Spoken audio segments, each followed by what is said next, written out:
Halo teman-teman semuanya, kita akan melanjutkan pembacaan buku The Psychology of Money, karya Morgan Housel. Kali ini kita akan memasuki bab ke-19. Bersama-sama sekarang. Apa yang kita sudah pelajari mengenai psikologi uang Anda sendiri? Oke, langsung saja saya bacakan bab ke-19.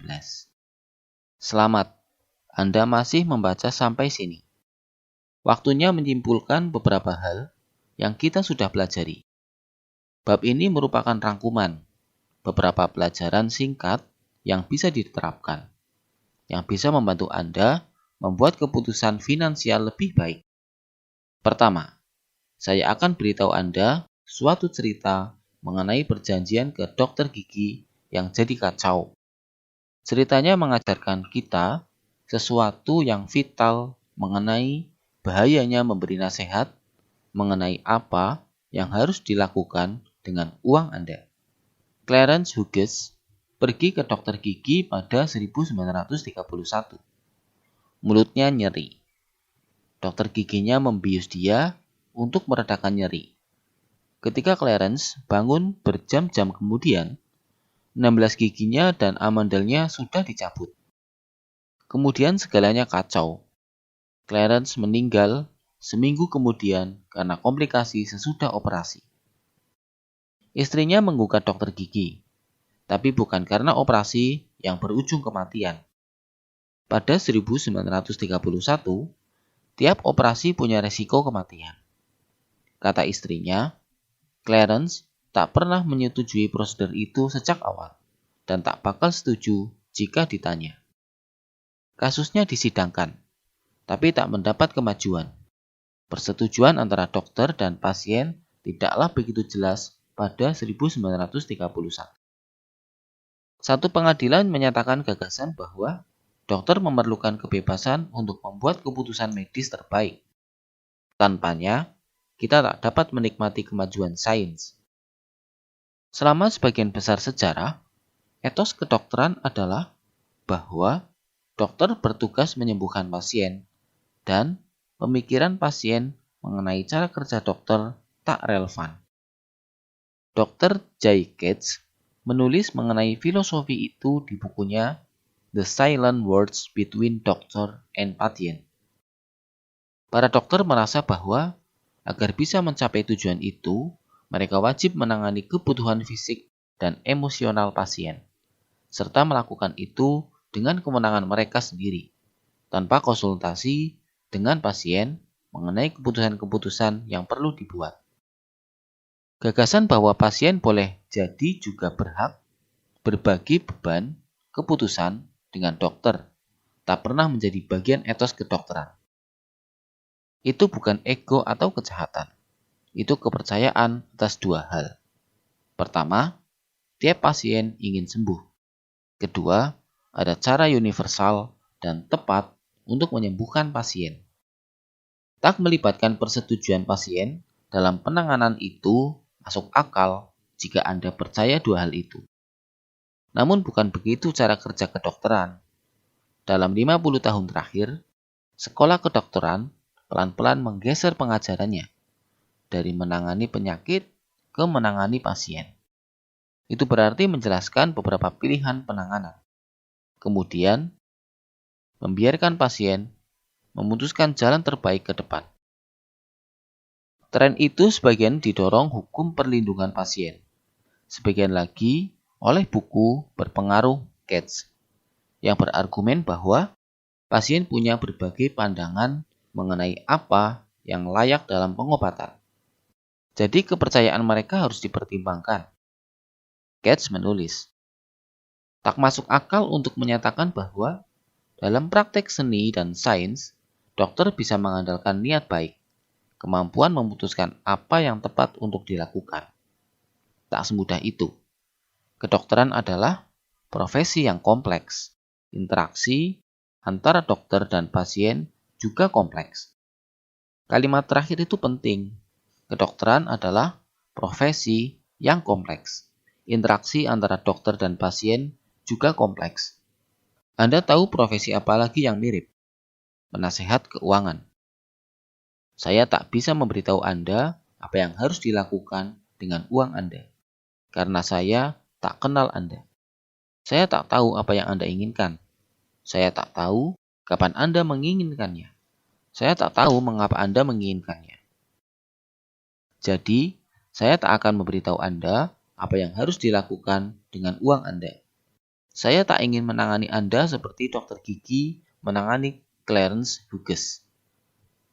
Namun, dokter dan dokter gigi jelas tak berguna.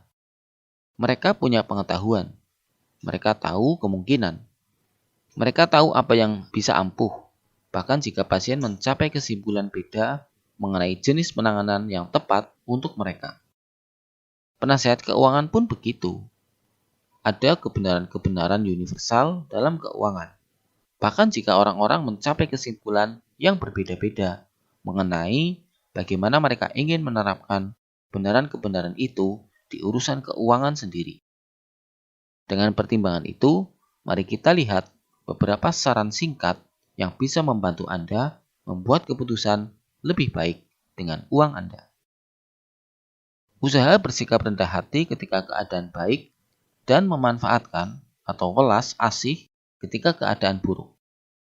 Karena keadaan tak pernah sebaik atau seburuk kelihatannya. Dunia ini besar dan kompleks. Peruntungan dan resiko sama-sama nyata dan sukar dikenali. Ingat itu, bila menilai diri sendiri dan orang lain. Hormati kekuatan keberuntungan dan resiko. Dan Anda akan lebih bisa fokus ke hal-hal yang Anda bisa benar-benar kendalikan. Anda juga akan punya peluang lebih besar menemukan teladan yang lebih tepat. Kurangi ego, tambah kekayaan. Menabung adalah membedakan antara ego dan pendapatan.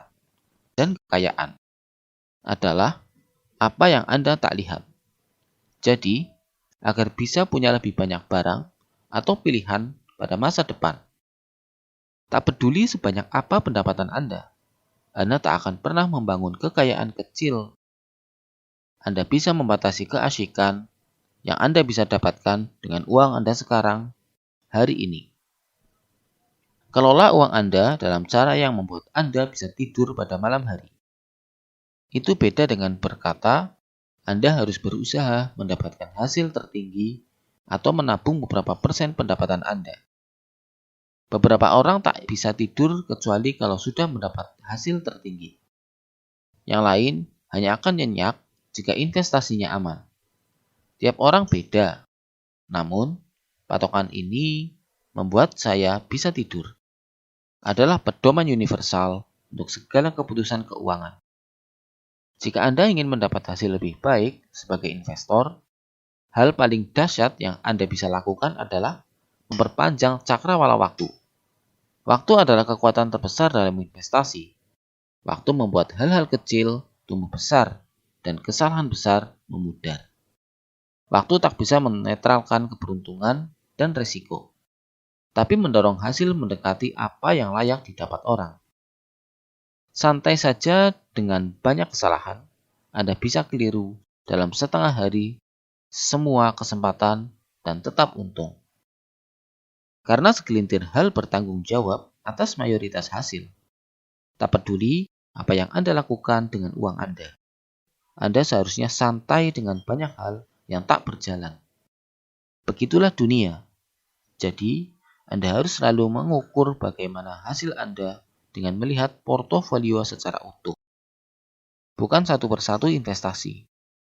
Boleh-boleh saja punya banyak investasi buruk dan sedikit yang menonjol. Itu biasanya skenario terbaik. Menilai prestasi Anda dengan memusatkan perhatian ke satu persatu investasi membuat pemenang lebih brilian daripada sebenarnya dan pecundang tampak lebih disesali daripada seharusnya. Gunakan uang untuk mendapat kendali atas waktu Anda. Karena tak punya kendali atas waktu Anda adalah pengurang kebahagiaan yang universal dan kuat.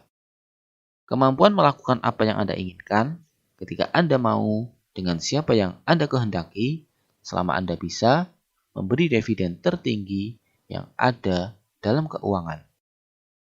Jadilah lebih baik hati, jangan pamer. Tak ada yang terkesan dengan harta Anda melebihi Anda sendiri.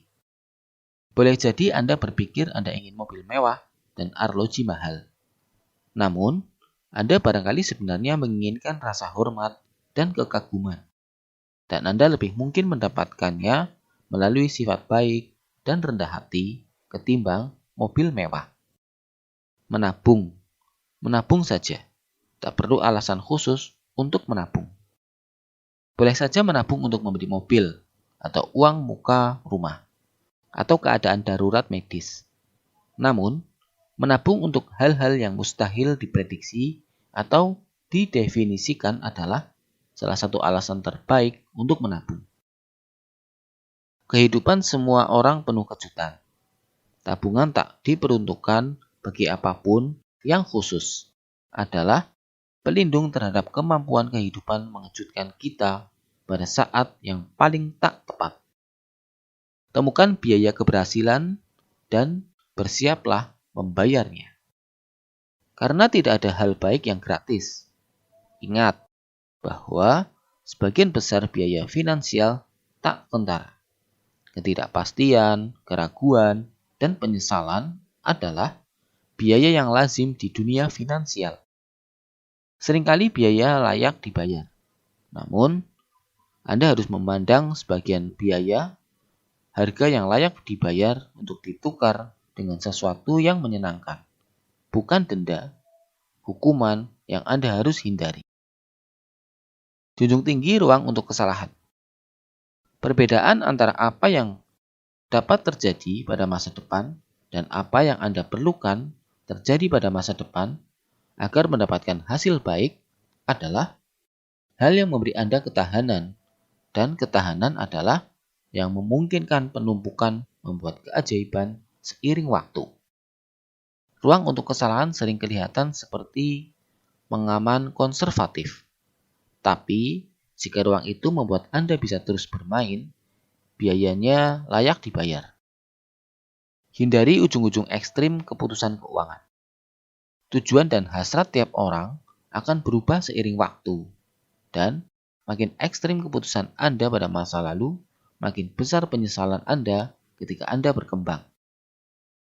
Sebaiknya Anda suka risiko karena seiring waktu ada imbalannya. Namun Anda harus paranoid dengan risiko merusak. Karena itu akan membuat Anda tak bisa mengambil risiko masa depan yang ada imbalannya. Ketahui permainan yang Anda lakukan. Dan pastikan tindakan Anda tidak dipengaruhi orang yang permainannya beda. Hormati ketidakrapian.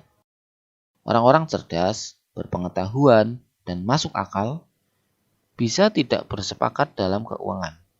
Karena orang punya tujuan dan keinginan berbeda-beda. Tak ada satu jawaban yang benar. Hanya ada jawaban yang ampuh bagi Anda. Sekarang, saya akan beritahu apa yang ampuh bagi saya. Demikian pembacaan bab ke-19. Dan selanjutnya kita akan menuju ke bab terakhir, yaitu bab 20. Pengakuan. Psikologi uang saya sendiri. Oke. Terima kasih teman-teman yang telah mendengarkan audiobook The Psychology of Money. Jangan lupa silakan subscribe, like, dan komen, dan juga share. Dan silakan teman-teman yang mau merekomendasikan buku untuk dibuatkan audiobook, tulis saja di kolom komentar. Demikian dan terima kasih.